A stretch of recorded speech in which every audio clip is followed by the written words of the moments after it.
وَاجْتَبَاكُمْ وَمَا جَعَلَ عَلَيْكُمْ فِي الدِّينِ مِنْ حَرَجٍ۔ سورہ حج کی آیت نمبر 78 کا بیان چل رہا ہے کل سے۔ کل اس آیت کا جو پہلا حصہ ہے وَجَاهِدُوا فِي اللَّهِ حَقَّ جِهَادِهِ، اور اللہ کے راستے میں اس طرح جہاد کرو جس طرح جہاد کرنے کا حق ہے۔ اب اس آیت میں پہلے تو یہ فرما دیا اور اللہ کے راستے میں اس طرح جہاد کرو جس طرح جہاد کرنے کا حق ہے۔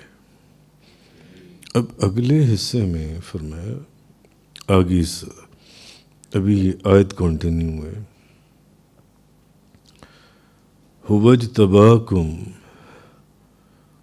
وَمَا جَعَلَ عَلَيْكُمْ فِي الدِّينِ مِنْ حَرَجٍ۔ اسی نے تم کو برگزیدہ بنایا ہے اور اس نے تم پر دین میں کوئی تنگی نہیں رکھی۔ اسی نے تم کو برگزیدہ بنایا اور اس نے تم پر دین میں کوئی تنگی نہیں رکھی۔ اب تمہیں جو برگزیدہ بنایا، پہلے تو جہاد کا حکم ہوا کہ اللہ کے راستے میں جہاد کرو۔ پچھلی آیات میں تلوار کے ساتھ جہاد کا بھی ذکر گزارا اور پھر پیچھے جہاد بالنفس کا بھی ذکر گزرا۔ اب جہاد کا فرما کر یہ بھی فرما دیا کہ تمہیں برگزیدہ کیا ہے، تمہیں برگزیدہ کیا ہے اس نے جو ان سے، اور دین میں تمہارے لیے کوئی تنگی بھی نہیں رکھی۔ تو تمہیں کیوں اس دین حق کے لیے، یہی دین حق ہے، سر بکف اور کفن بدوش ہو کر تمہیں باطل سے ٹکرا جانے کا حکم دیا کہ باطل سے ٹکرا جاؤ، کھڑے حق کے ساتھ رہنا ہے، باطل کے ساتھ نہیں، اور بڑی ہی کریمانہ انداز میں، بڑی ہی محبت کے ساتھ۔ یہ بھی فرما دیا کہ پورے عالم کی تمام اقوام عالم کی جو بھری انجمن ہے،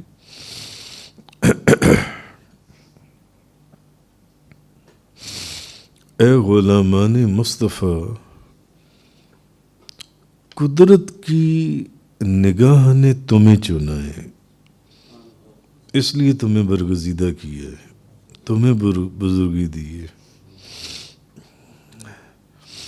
اور حق کی پاسبانی کا حق بھی تمہیں دیا ہے کہ تم نے حق کے لیے کھڑے ہونا ہے اور حق کے ساتھ کھڑے ہونا ہے، اور مکارم اخلاق کی تکمیل کی خدمت بھی تم ہی کو سونپی ہے جو دنیا میں اور کسی قوم کو نہیں دی۔ اور یہ جو صحیفہ رشد و ہدایت ہے، اس کا امین بھی اے غلامان مصطفیٰ تمہیں بنایا ہے، تمہیں بنایا ہے۔ تو کیا تم نے کبھی سوچا کہ کتنا کرم اللہ نے تم پر فرمایا ہے؟ اس کریم نے تمہیں کتنا عظیم اعزاز بخشا ہے، کتنا عظیم اعزاز بخشا ہے کس ڈیوٹی کا پاسبان تمہیں بنایا ہے اس نے.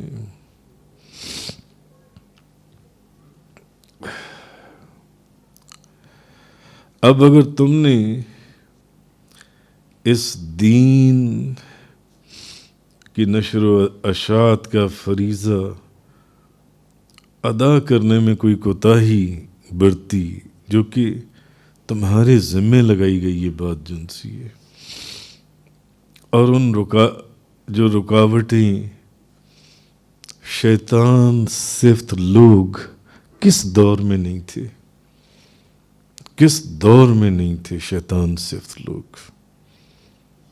اولیاء اللہ، تابعین، تبع تابعین، صحابہ کرام، جو صرف رکاوٹیں ڈالتے تھے. صحابہ کرام اور نبی پاک صلی اللہ علیہ وسلم کے مشن کے اندر رکاوٹیں ڈالتے تھے. تو اگر ان رکاوٹوں کو تم نے نہ ہٹایا، جو رحمان صفت لوگ ہیں ان کی بات ہو رہی ہے، جو غلامان مصطفیٰ ہیں ان کی بات ہو رہی ہے، تم نے نہ ہٹایا جن سے، تو پھر تمہیں جو کہا گیا تھا تم نے اس کا حق ادا ہی نہیں کیا. اگر تم نے اس نور ہدایت کو عام نہ کیا تو انسانیت کی یہ جو اندھیری رات ہے، جو شیطان صفت لوگ ہیں، یہ اس کو کبھی سحر آشنا نہ ہونے دیں گے. تمہیں کھڑے ہونا ہے، اسی لیے تو تمہیں ہم نے برگزیدہ کیے. ان رکاوٹوں کے سامنے، باطل کے سامنے حق، اور جھوٹ کے سامنے سچ، تم نے کھڑا ہونا ہے جن سے. اگر تم نے اس دستور جو ہم نے بنایا ہے، اس کے فیض و برکات سے لوگوں کو آگاہ نہ کیا، ہمارے پیغام کو لوگوں تک پہنچانا ہے تم نے، بس اللہ اور اللہ کے رسول کے پیغام کو، تو پھر ان لوگوں کو اگر تم نے بھی نہ کیا تو رشد و ہدایت کی دولت کہاں سے ملے گی؟ اسی لیے تو کہیں جہاد کے ساتھ، کہیں جہاد بالنفس کے ساتھ، پھر کہیں مختلف طریقوں کے ساتھ اللہ تبارک و تعالیٰ نے فرمایا تمہیں اقوام عالم سے اس عظیم مقصد کی تکمیل کے لیے ہم نے چنا ہے. جو نبی کریم صلی اللہ علیہ وسلم آپ کے سچے غلام ہیں، جن کے دلوں میں حضور کی سچی غلامی ہے،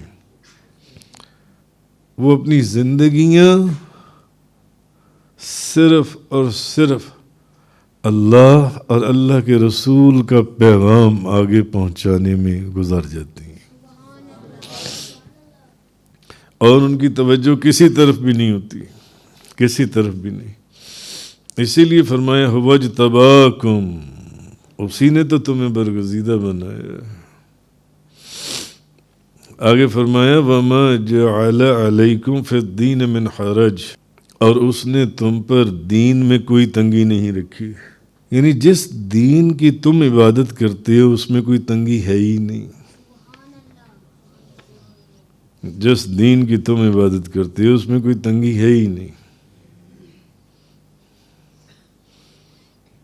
یہ تو بے دین بد عقیدہ لوگوں کے لیے انہوں نے اس کو مشکل بنایا ہوا ہے. اس میں تو کوئی تنگی ہے ہی نہیں.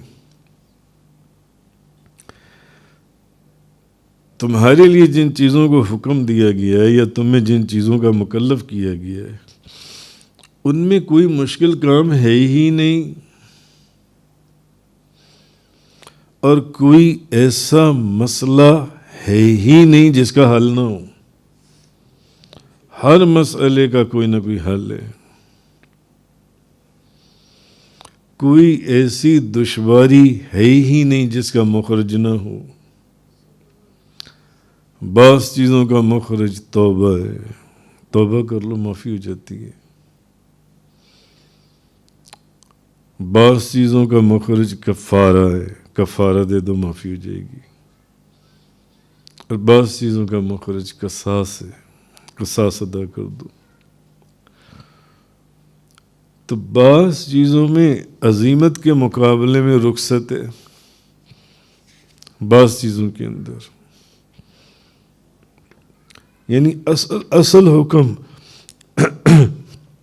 اصل حکم جو ان سے بعض چیزوں میں. مثلا آپ مجھے بتائیں، جو شخص کھڑے ہو کر نماز نہ پڑھ سکتا ہو اس کو بیٹھ کر پڑھنے کی اجازت ہے یا نہیں ہے؟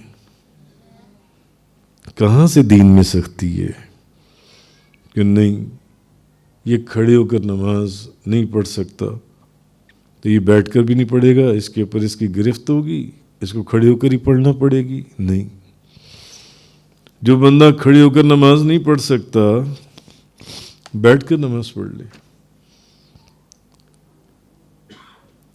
یہ نبیوں کے سردار، اللہ کے محبوب،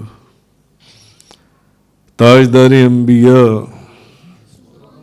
یہ آپ صلی اللہ علیہ وسلم کا دین ہے. جو کھڑے ہو کر نماز نہیں پڑھ سکتا وہ بیٹھ کر نماز پڑھ لے. سفر کے اندر انسان سفر میں ہوتا ہے، اللہ تبارک و تعالیٰ نے 4 رکعتوں کی جگہ 2 رکعتوں کی اجازت دے دی، 2 رکعتیں پڑھ لو. سفر میں روزانہ رکھو، بعد میں اس کی قضا کر لو پوری، بعد میں رکھ لو. اگر بیمار ہے اور اس حد تک بیمار ہے کہ اس کی بیماری بڑھنے کا خدشہ ہے تب بھی اجازت ہے روزانہ رکھو، تب بھی اجازت ہے. اور جو شخص دائمی مریض ہے، اس کا بھی ایک لیکچر میں بڑا تفصیل سے ذکر ہوا تھا، وہ روزے رکھنے کی بجائے فدیہ دے دے. یہ چیز ہے. اور اگر کوئی گناہ سرزد ہو جائے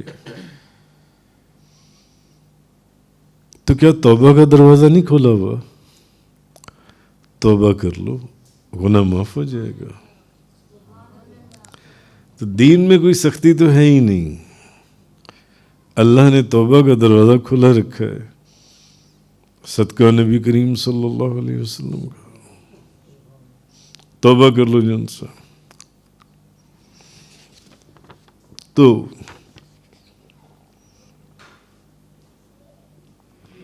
یعنی اللہ تعالیٰ نے دین میں تمہارے پر کوئی تنگی نہیں رکھی. جو شخص بھی دین میں داخل ہوگا اس کے لیے وسعت اور گنجائش ہے. وجہ یہ ہے کہ ہر وہ حکم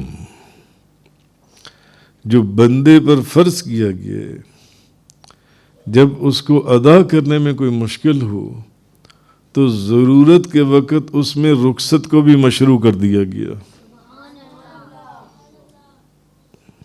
جیسے کہ میں نے آپ کو مثال دی کہ جب کھڑے ہو کر نماز نہ پڑھ سکیں تو بیٹھ کر نماز پڑھ لیں، بیٹھ کر بھی نہ پڑھ سکیں تو لیٹ کر پڑھ لیں، اشارے سے نماز پڑھ لیں. اگر وضو یا غسل کے لیے پانی نہ ملے تو تیمم کر لیں.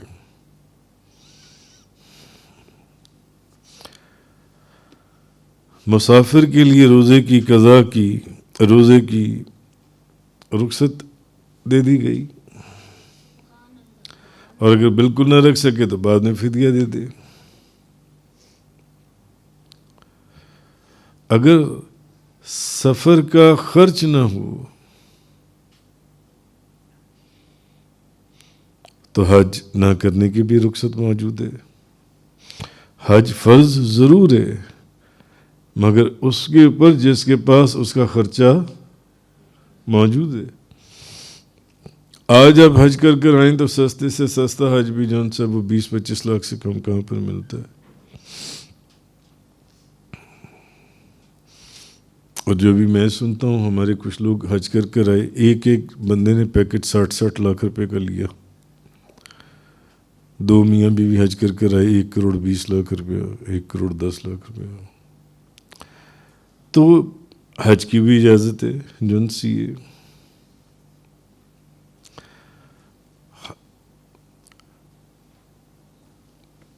اسی طرح جہاد کا حکم ہے, مگر جو بیمار ہے, جو کمزور ہے, جو معذور ہیں, انہیں جہاد پر نہ جانے کی رخصت ہے, وہ نہ جائیں. بیمار کو اجازت ہے نہ جائے, جو کمزور ہے, جو معذور ہے, اجازت ہے.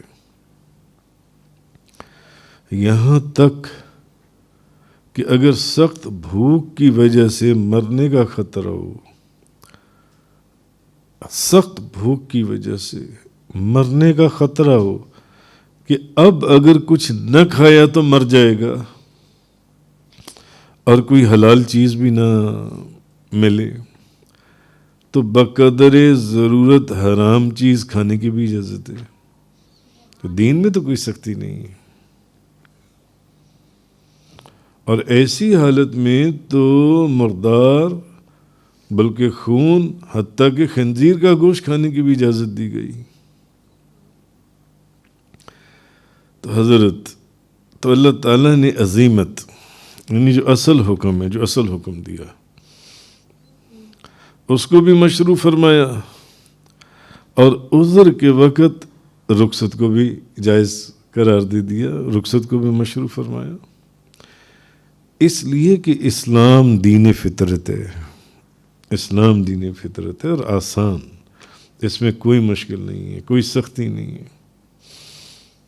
جس طرح آپ یہ سمجھیں کہ بلا عذر اصل حکم پر عمل نہ کرنا گناہ ہے, بلا عذر اصل حکم کے اوپر عمل نہ کرنا گناہ ہے, اسی طرح عذر کے وقت رخصت پر عمل نہ کرنا بھی گناہ ہے.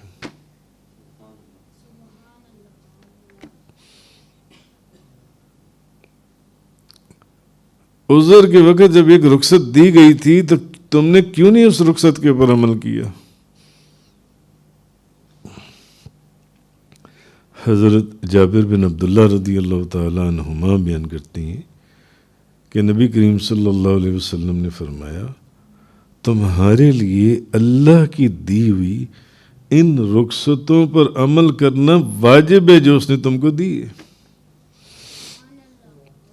سفر کے اندر 2 فرض ہیں,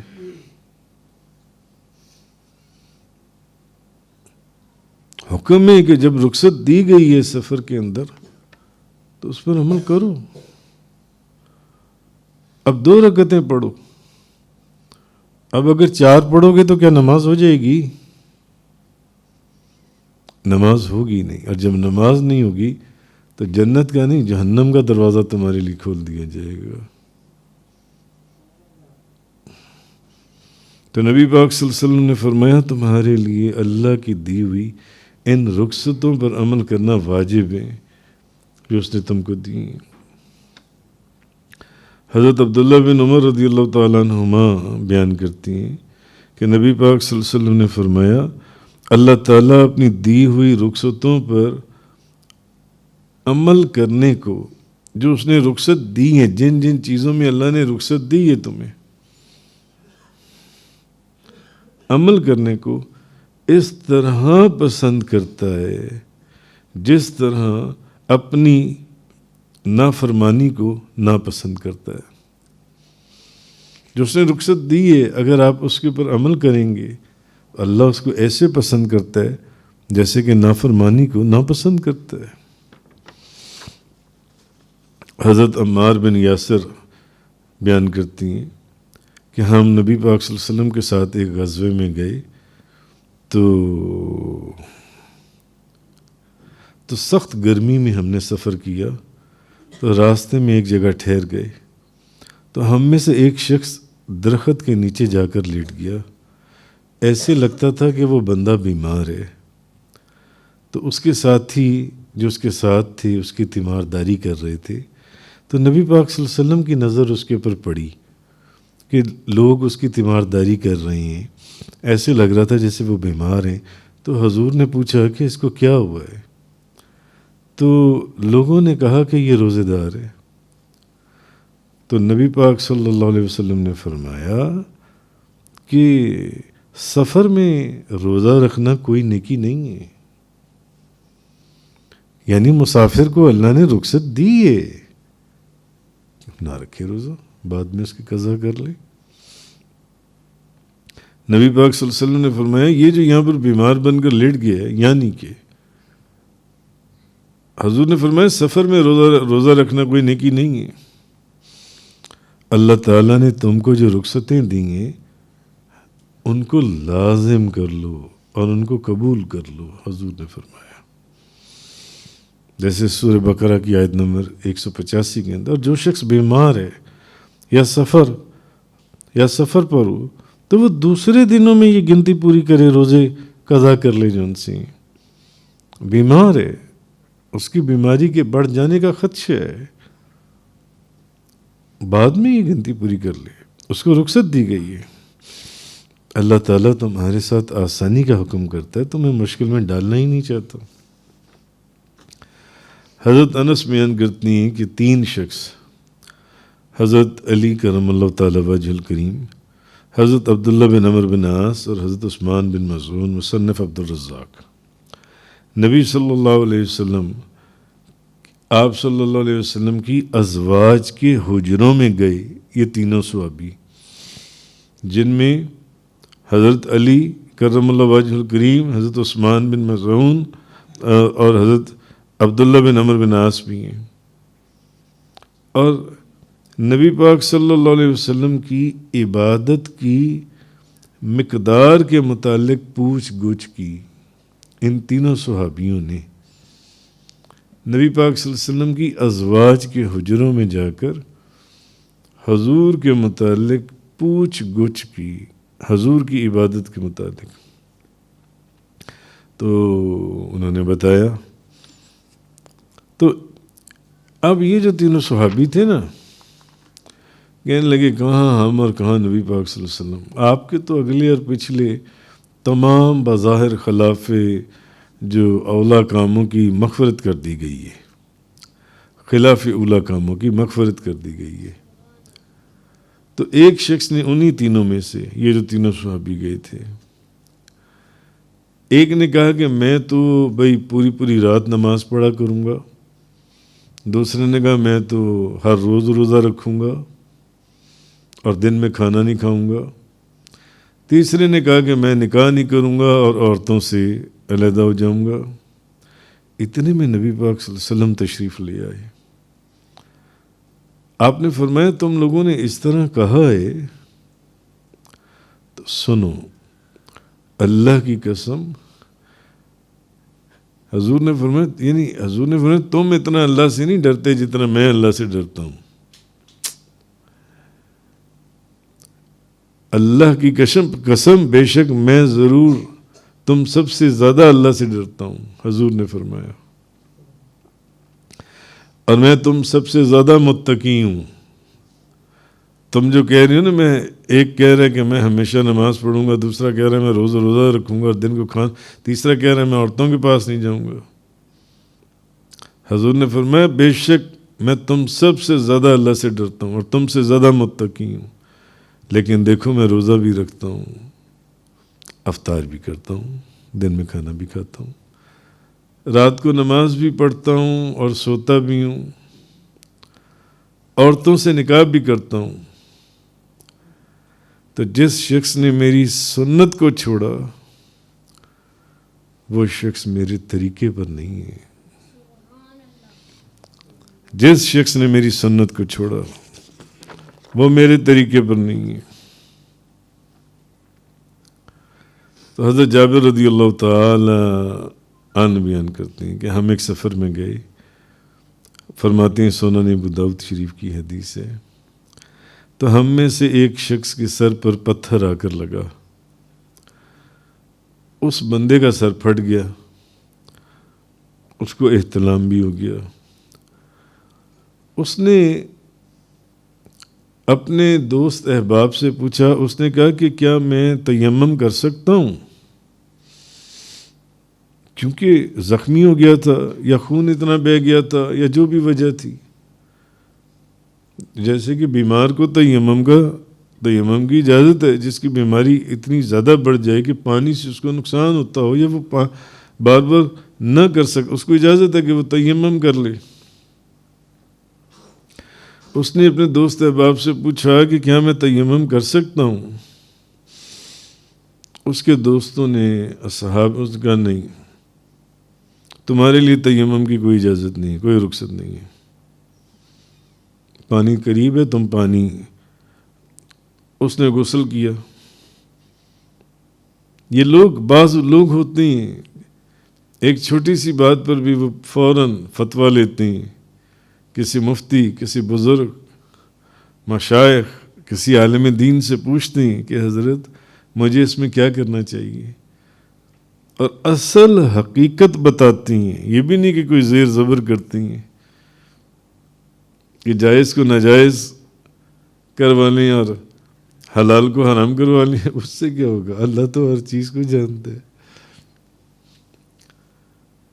تو ایسے لوگ ہیں جو ایک چھوٹی سی چھوٹی بات پر قرآن اور حدیث، اور اگر وہاں سے نہ ملے تو پھر کسی مفتی اور عالم دین یا مشائخ میں سے کسی کے پاس جاتے ہیں. ہمیں بتائیے اس معاملے میں ہم کیا کریں؟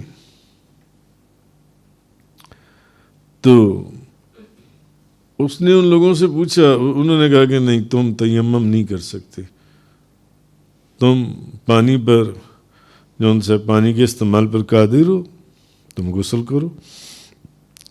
وہ بیمار تھا سخت، اس نے غسل کیا، وہ وہیں مر گیا.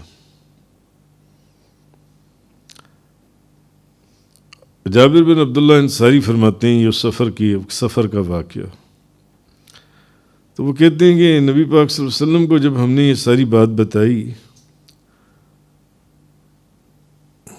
تو نبی پاک صلی اللہ علیہ وسلم نے فرمایا، یعنی جن لوگوں نے اس کو وہ غلط فتویٰ دیا تھا، غلط سوال کا جواب غلط دیا تھا، نبی پاک صلی اللہ علیہ وسلم نے فرمایا ان لوگوں کو اللہ مار ڈالے،